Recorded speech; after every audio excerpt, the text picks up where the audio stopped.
Hello, everybody. Welcome to another edition of Behind the Bolt with Nick Hardwick, brought to you by Coors Light. I am Jordan Beane at a very happy and I think relieved Chargers Park as the Bolts get their first win of the season over the Jacksonville Jaguars. I think more than anything, that sums it up. It's relief. Charger fans across the county are going, oh my goodness, does that feel good? What were you supposed to do against the Jacksonville Jaguars?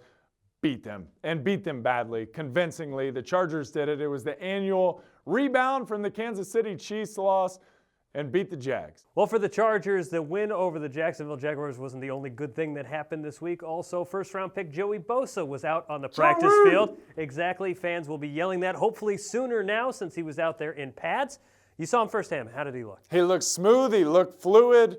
Boy, I tell you, in pads, he's a stud horse.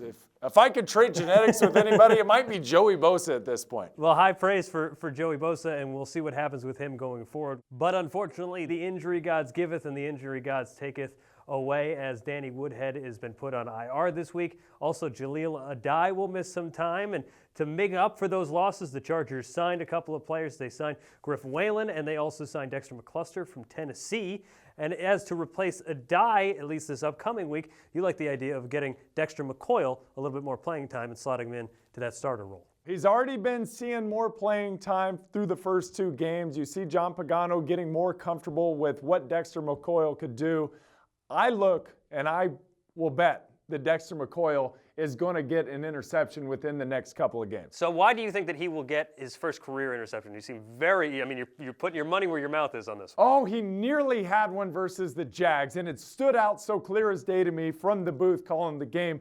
Dexter coordinating what was happening on the other side of the field with coverage, and then he knew where to be. He put himself in position that he was about 2 feet from making a pick.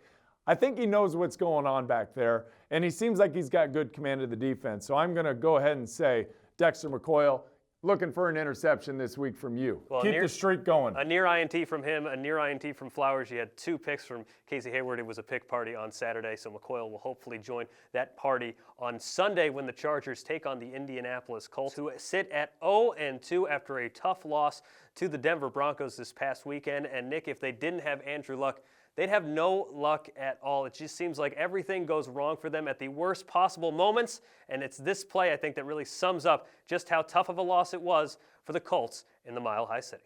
Out of the gun, back to throw, the quick screen is picked off. The Colts, Darius Butler has it. He came up with a cramp. He's down.